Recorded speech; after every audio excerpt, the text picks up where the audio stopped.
Estar Bem Viagem, um oferecimento Giramundo Tour. Pensou em viajar? Pensou na Giramundo. Querido ouvinte espectador da revista Estar Bem, seja muito bem-vindo ao Estar Bem Viagem, que tem o patrocínio da Giramundo Tour. E o meu convidado muito especial, o meu ilustre convidado, esteve só em praticamente 100 países.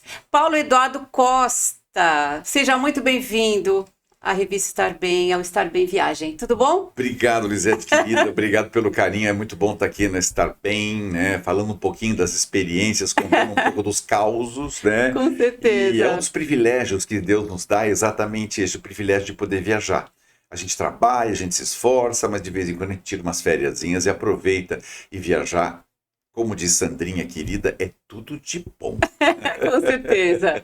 E nós estamos em vários canais de comunicação. Você encontra a revista Estar Bem em nosso canal do YouTube, onde você se inscreve, ativa o sininho, faz tudo o que tem o direito. Comenta, compartilha e também estamos em podcast, em mais de 10 agregadores. Escolha o seu preferido e prestigie o nosso conteúdo. E compartilhe, claro, com seus amigos e familiares. E o Estar Bem Viagem de hoje... Olha, são tantas histórias que o Paulo Eduardo tem para nos contar, mas eu quero que você nos conte sobre o seu título de nobreza, porque o Paulo já esteve aqui na revista Estar Bem, numa primeira entrevista, e eu, olha, falha minha, acabei não destacando que nós temos um conde aqui na revista. A revista Estar Bem está ficando muito chique, né? E eu gostaria que você, tanto que o nosso episódio chama-se Diário de Bordo de um Conde. Então, por favor, explica pra gente como foi esse título, como é que veio a família, conta pra gente lá. Tudo.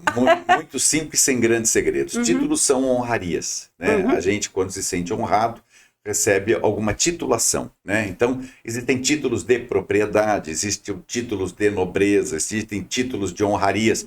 Então, por exemplo, quando você recebe uma comenda, você se torna comendador e ele é um título personalíssimo, ele pertence a você, tão somente, e não tem natureza hereditária. Quando a família, por sua obra, presta serviços à coroa, ou ao país, ou a uma nação, ou a algo que atinja este coletivo, a forma da monarquia agradecer é concedendo títulos de nobreza, que, de maneira geral, são hereditários. Os títulos brasileiros não são hereditários, porque em monarquias de menos de 500 anos não passa de pai para filho. Nas monarquias com mais de 500 anos, elas passam de pai para filho. E o que elas são? São honras. Então, o título de conde vem do fato de eu ter sido titulado e herdeiro legal de uma marquesa, que por consequente era filha de um duque e de uma duquesa, e assim vai a hierarquia da monarquia. Mas nada me faz diferente por isso, embora eu me sinta extremamente honrado, e eu acho que todo mundo que tem um título de nobreza tem o dever de retribuí-lo, né, servindo as pessoas, então eu me sinto extremamente honrado, mas não me sinto absolutamente melhor que ninguém. Muito honrado de ser um conde, muito honrado de saber que algumas dinastias me antecederam e outras me sucederão. Mas apenas isso, nada além disso. Que ótimo. Então, vamos ao Diário de Bordo de um Conde. Oh, meu Deus! E olha, para montar esse roteiro foi bem difícil, sabe? Porque a gente não sabia muito bem por onde começar. Então eu pensei em começar pela América do Sul, mais pertinho da gente. Pertinho, né? Mais pertinho. E você esteve no Equador, participando de uma competição internacional de cães de raça, não é isso? Eu queria que você explicasse pra gente como foi essa participação, qual é o seu papel, inclusive. Aliás, a sinofilia foi despertada no seu coração por meio de uma viagem, né? Sempre são as viagens. Sempre as viagens que acabam. Então, conta pra gente já. Eu estive essa da viagem recente do Equador, justamente porque eu sou árbitro all-rounder. Árbitro all-rounder é um juiz de cães, né?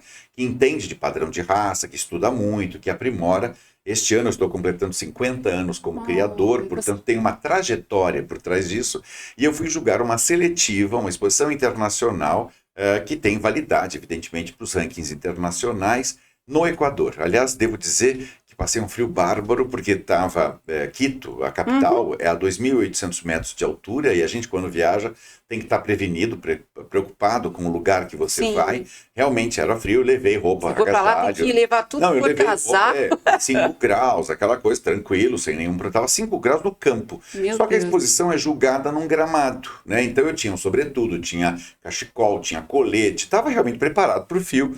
Só que você, para poder julgar cães de pelo longo, precisa tocá-los. Então não dá para você usar luvas. O que acontecia com os dedos? Eles começaram a ficar gelados, né? Então eu lembro que eu pegava a caneca como esta, por exemplo, ao invés de segurá-la dessa maneira elegante, eu a agarrava desta maneira para esquentar os dedos, porque fazia muito frio. Mas eu tive o privilégio, aliás, de um plantel maravilhoso. O Equador tem cães belíssimos, eram muitos cães no principal campo, parece um Central Park. Eu fiquei impressionadíssimo com Quito. É uma cidade linda, organizada, embora a gente tenha aí ouvido falar que a política por lá é um pouco violenta, não. O país, na verdade, é muito anfitrião, muito amoroso, muito especial, e de lá trouxe chás maravilhosos, o café equatoriano é deslumbrante, o chocolate do Equador é algo de outro mundo.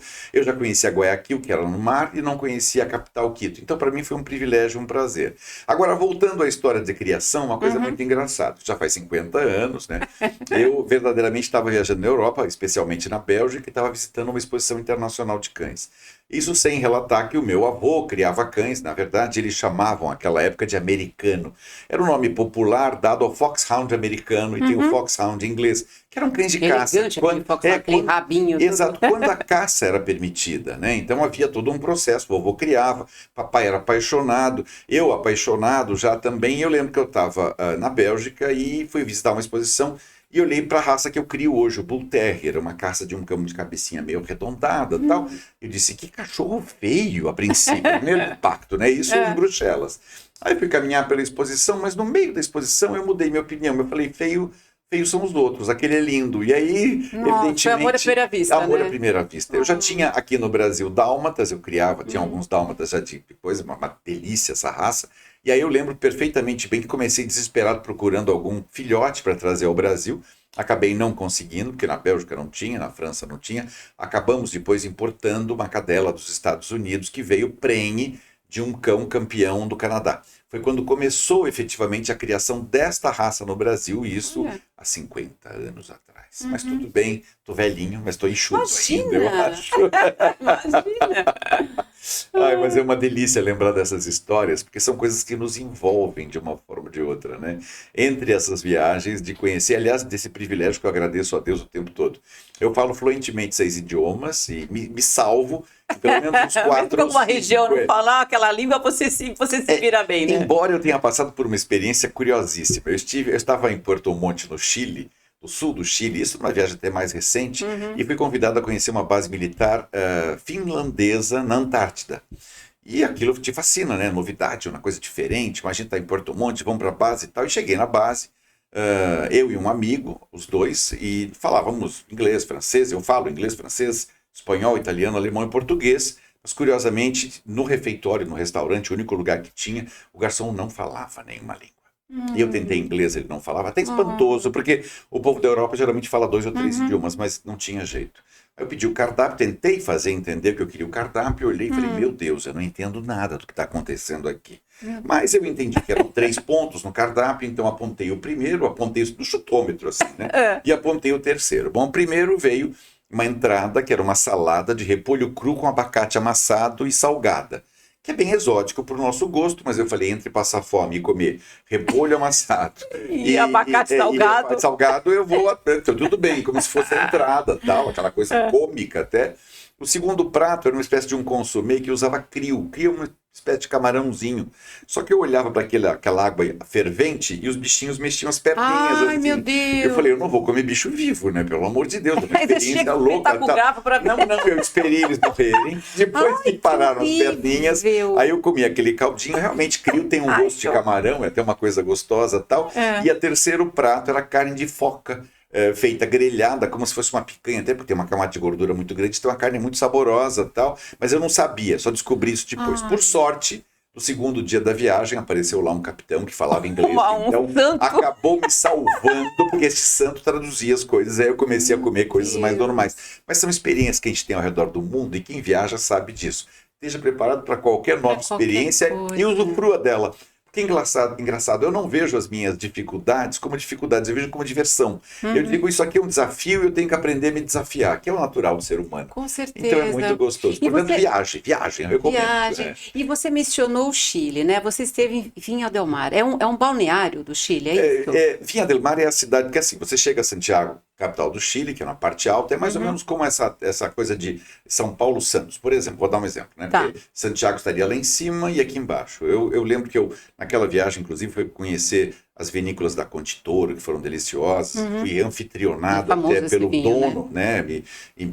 Uma variedade enorme de vinhos. Provei todas as varietais. Mas eu estava em Vinha del Mar, onde eu acabei até morando uma pequena temporada, mas eu fui passear. Nesse caso, eu fui passear mesmo. Eu e um querido amigo, que eu não vou dizer o nome por questão de ética, né? Ele daqui de Santos, inclusive. Fomos viajar, tal, tranquilo. Estávamos caminhando na rua, no Chile, e de repente uma pessoa, um rapaz, mais ou menos da nossa idade, do nosso lado, caminhando na mesma frequência. E aí, e você sabe aquela coisa incômoda, né? Você está andando, você e um amigo seu conversando, comendo aqueles deliciosos... Aí você vê uma sombra de repente, chocolates Costa, né? Tal, aquela coisa e tal, bom, comendo chocolate e a pessoa... Aí eu diminuí e, por coincidência, esse rapaz do lado também diminuiu, mas não foi combinado. Foi uma coisa meio casual, instintiva, né? Tal. Eu dei uma risada, olhei para a cara dele, eu falo espanhol fluente, né? Eu falei, tudo bem, tudo bem, tudo bem. Ele falou, eu sou um cantor. Eu falei, bacana. Ele falou, sou famoso no mundo inteiro. Eu disse, eu sou o presidente da República do Brasil e tal. Mas assim, na gozação, na brincadeira. Ele falou do Brasil. Eu falei, não, pode chamar de Jimmy Carter, eu não sou a cara do Jimmy. E tal, aquela brincadeira. E ele falou, não, eu sou conhecido, meu nome é Chayanne, eu posso falar, porque é um amigo querido. E, de fato, ele é sucesso no mundo inteiro da língua hispânica, porto-riquenho. Só que naquela oportunidade era a primeira gira, eles chamam de gira, a primeira jornada dele no Chile. Então, ninguém o conhecia verdadeiramente. Então, acho que ele queria se enturmar, talvez. Exato, estava sozinho. Ele estava meio perdido. E estava acostumado ao redor do mundo de ser um ídolo. Porque quando você é ídolo, tem milhares de pessoas à sua volta. E ele estava realmente incógnito. Criamos um laço de amizade, ele nos convidou ao cassino de Vinha del Mar, que é belíssimo. No dia seguinte foi muito engraçado, porque aí fomos para a praia, chega naquela praia maravilhosa, porque Vinha del Mar tem uma praia linda, e a praia principal chama-se Reñaca, e é uma praia bonita, é a Copacabana do Chile e tal, né? E nós olhamos a praia lotada, verão, aquele calor, e não tinha ninguém na água. Falei, será que eles não gostam de água? Será que gelada, tem tubarões, alguma coisa, tal? Um olha para a cara do outro, ele olha para mim, todos os três nos olhamos. Bom, o último que chegar na água é a mulher do padre. E fomos correndo para a água, brincando, nos divertindo. Quando cai a água, estava a menos 5 graus. Então, aí você entendeu por que não tinha ninguém na água. Perfeitamente. Eu entrei, levantei voo, literalmente. E eu acho que eu nunca saí tão rápido de uma água como foi daquela vez. E isso, a praia inteira aplaudindo. Porque quem são os heróis que entram no mar? A corrente lá é a corrente de Humboldt, que vem de baixo, né? Então imagina, aquilo a menos 5 graus. Foi um mico daqueles terríveis. Aí você entendeu por que não tinha ninguém na água. Muito engraçado. Mas fomos pro cassino, nos divertimos adoidado.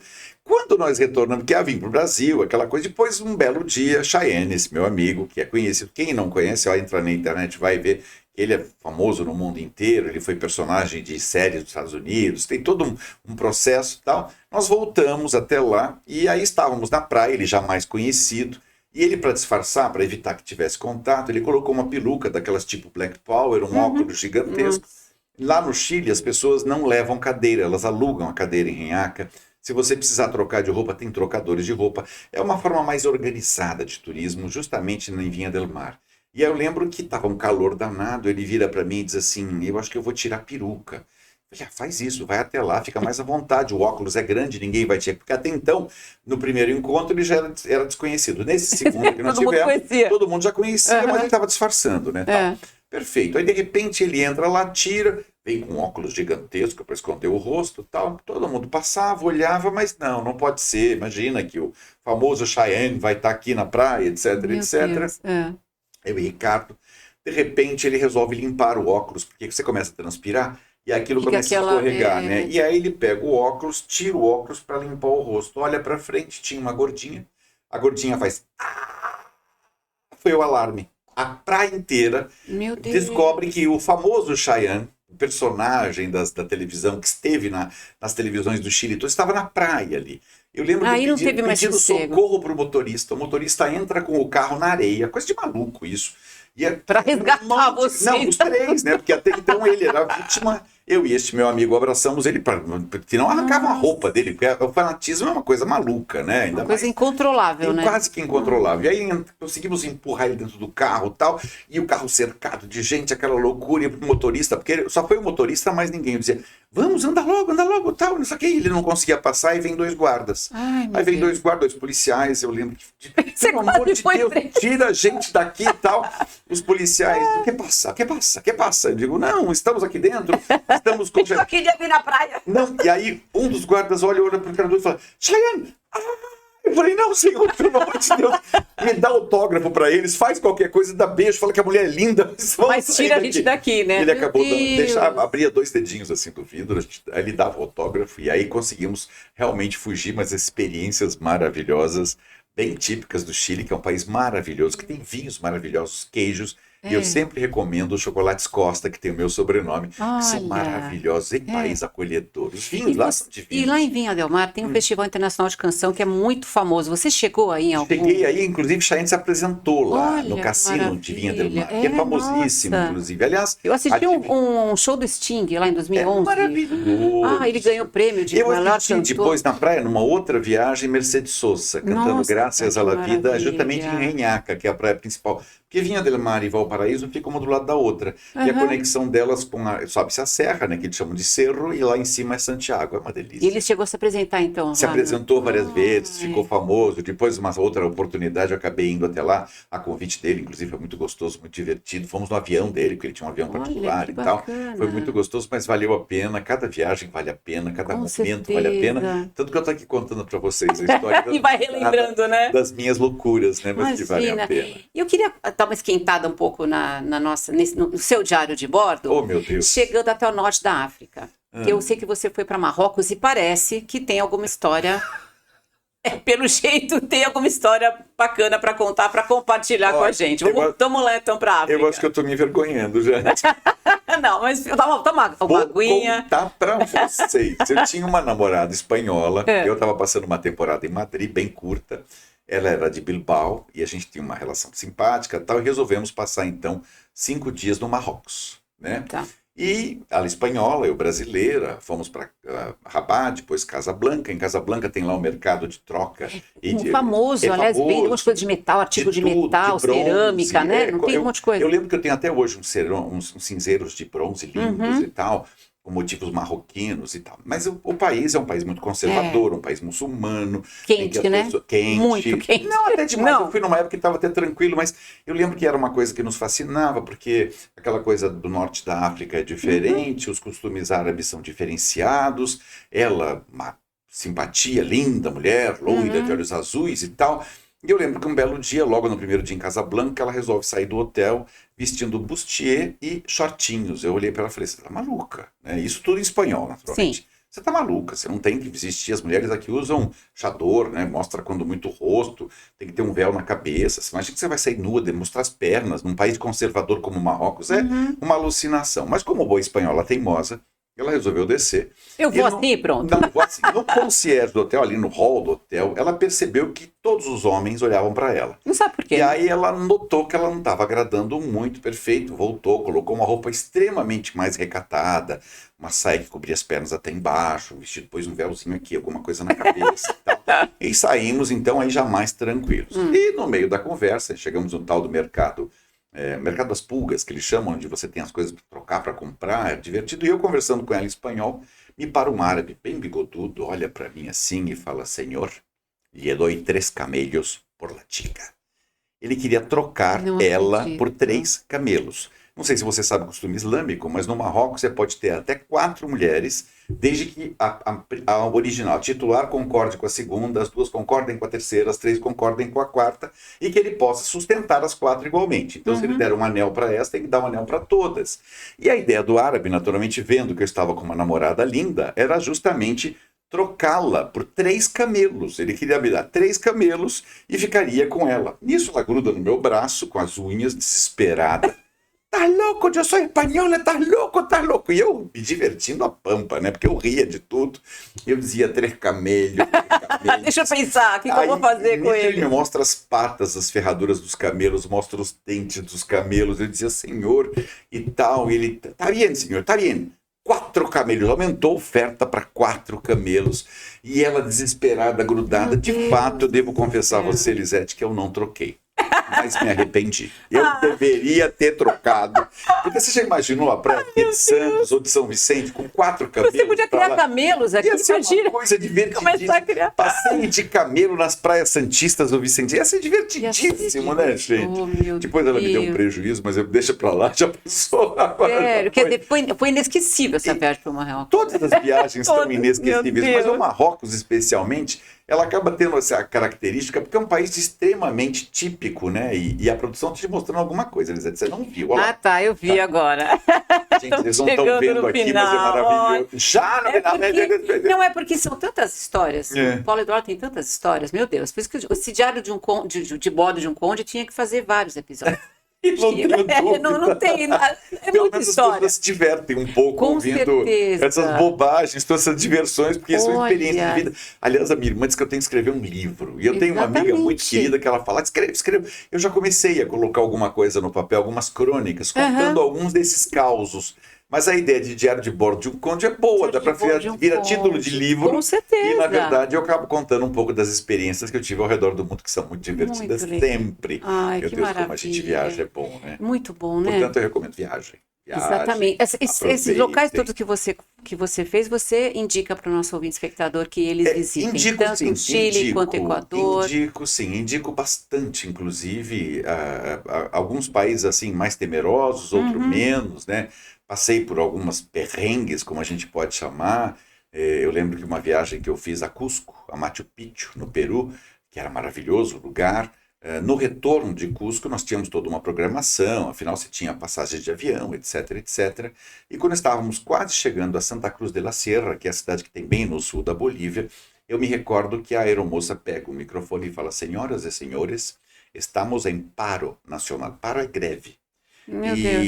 Então não há Que mais momento, vuelo. né? E o avião simplesmente aterrissou no aeroporto de Santa Cruz de la Sierra e eu disse: e agora, José? Não tinha quem tirasse as malas do avião. Lá, quando é greve mesmo. Para tudo. Bom, resumindo, conseguimos pegar um carrinho lá no aeroporto, viemos até o avião, nós tiramos as nossas malas, olha que absurdo. Aí saímos, eu pensei, vou pegar um táxi. Não tinha táxi. Não tinha táxi, meu Bom, Deus. vou pegar então um ônibus, né? Não tinha um. Bom, resumindo, este conde que vos fala sentou-se em cima da mala numa carroça, literalmente, que nos levou para o único hotel que funcionava na cidade, porque todo o resto estava em paro. E quando não, eles não pegavam hóspedes novos. Bom, conseguimos um lugar para nos hospedar, etc. Eu lembro que eu passei 5 dias comendo aquela comidinha da chick-in, que é galinha frita, né? Com frango frito com batatas, né? E o primeiro dia frango frito com batatas, que era a única coisa que tinha aberta. No segundo dia frango frito com batatas. No terceiro dia frango frito com batatas. Você voltou para cá, não queria nem ver frango na frente. No quarto dia eu disse, preciso resolver isso, porque até então eu tinha dinheiro, mas muitos dos brasileiros que lá estavam ficando sem dinheiro. E eles tinham que voltar para o país, né? E eu tinha, inclusive, passagens que perdeu-se tudo, porque greve é greve. Nossa. E aí eu lembro que eu fui falar com o cônsul brasileiro em Santa Cruz de la Sierra. Por acaso ele tinha uma relação com meu avô, antiga, etc. Foi gentilíssimo.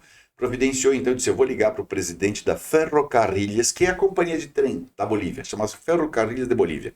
E aí o Ferrocarriles de Bolívia, então, amanhã, pode ter certeza, às 6 da manhã, teremos um trem que vai levá-los de trem de Santa Cruz de la Sierra até Guijarro, que é a fronteirinha com o Brasil, bem pertinho de Campo Grande, né? Que você atravessava a pé e tal. Eu disse, bom, é a nossa salvação. Na minha cabeça tosca, já que eu fui falar com o cônsul, vai ser um trem confortável, né? Quando eu chego lá de manhã, às 6 horas da manhã, isso com 300 brasileiros, não era. Era um trem de carga, literalmente. Ai, que bênção. Bom, falei, bom, melhor do que nada, temos que sair daqui, né? Aí corri buscar jornais, comprei todos os jornais que encontrei na banca, forrei aquele chão daqueles carros frios, né, de metal, colocamos as bolsas, deitamos em cima e sentávamos ali, e a viagem de 18 horas foi noite, comendo o que dava, aquelas coisas malucas, etc, etc. No meio da madrugada para um comando do exército boliviano. Comando da madrugada, literalmente. Era um exército, né? E ele vira para você e fala assim, como você... O único que falava espanhol fluente era eu, do grupo todo, você tem noção. Como vocês estão viajando, se o país está em greve, isso não pode ser, tem alguma coisa errada, quero averiguar isso em espanhol, quero averiguar as bagagens, quero averiguar os documentos, etc. E eu havia ido para lá, convidado naquela oportunidade pelo Erwin Banzer Soares, que era filho do então presidente Hugo Banzer. E logo na primeira chegada em Santa Cruz de la Sierra, eu me hospedei na casa deles e tinha uma foto Polaroid minha com o presidente da República. E estava com você. E ele atrás escreveu, tem a foto até hoje. Então, Ai, que maravilha. Atrás, a mi hijo querido. Foi a tua salvação. Com um beijo em seu coração de seu papá, Hugo Banzer. Ele escreveu como se fosse meu pai, porque era uma coisa carinhosa. E aí, de repente, o tal do Capitão Bravo, né? Abre meu passaporte para dar uma olhadinha, olhei o documento, o visto estava em dia e tal. Quando ele vira, ele vê a foto minha com o presidentíssimo, porque não era presidente, era generalíssimo, ele chamava. Porque ela é general e generalíssimo seria o marechal, o comandantão. Nossa. Aí ele vira para mim e diz assim, conoce o generalíssimo? Eu disse, sim, é meu papá. Aí ele vira, tá escrito, ó, meu filho querido, com um beijo no seu coração, do seu pai, Hugo Banzer Soares. Bom, ele me tratou como se fosse um rei, bateu continência, não revistou mais ninguém, colocou dois policiais, 2 guardas, era o exército, na frente da locomotiva, que nos conduziram até a fronteira do Brasil. Foi um episódio que nunca mais ninguém esqueceu. A gente riu muito disso tudo, porque foi uma coisa engraçadíssima. E no final das contas, chegamos na fronteira e tivemos naturalmente carregando nossas malas, porque até então não tinha nada. Atravessamos a fronteira a pé, numa cidadezinha chamada Guijarro. Foi divertidíssimo. Chegamos ao Pantanal e aí pudemos regressar ao país. Mais experiências. Olha, que maravilha. Gente, infelizmente, o Diário de Bordo de um Conde vai dar mapa, mas a gente volta, hein? Ele continua contando pra gente, porque tá dando muito sucesso essas histórias. Eu quero que você faça suas considerações finais para esse episódio. Prazer enorme estar aqui com vocês. Espero que as minhas histórias tenham divertido vocês, porque a mim me divertiram bastante. São praticamente inesquecíveis. Certamente vão estar nesse livro que eu vou escrever um dia. O Diário de Bordo de um Conde. Realmente gostei do título. E a gente pode passar um pouquinho de experiência recomendando a todos vocês que aproveitem a vida. Da vida não se leva a grandes experiências, a não ser essas experiências de viagens, de reencontros, de pessoas diferentes, de outros costumes, roupas, comidas, hábitos, folclore. Tudo isso só nos enriquece, uma delícia. Com certeza, muito obrigada. Obrigado. E muito obrigada a você que esteve conosco até agora. Lembrando que a revista Estar Bem está em vários canais de comunicação, no nosso canal no YouTube, onde você se inscreve e compartilha com seus amigos e familiares. O Estar Bem Viagem tem o patrocínio da Giramundo Tour. Pensou em viajar? Giramundo Tour. Aquele roteiro de viagem que você sempre quis fazer, só na Giramundo você encontra. Na descrição do nosso episódio tem todos os contatos do pessoal da Giramundo. Acesse, fale com eles e já programe a sua viagem dos sonhos. Também a Estar Bem está nas redes sociais, Instagram, Facebook e no nosso site, revistarbem.com.br. Estar Bem Viagem de hoje fica por aqui, desejando a todos que fiquem com Deus, um grande beijo e até o nosso próximo episódio. Estar Bem Viagem, um oferecimento Giramundo Tour. Pensou em viajar? Pensou na Giramundo.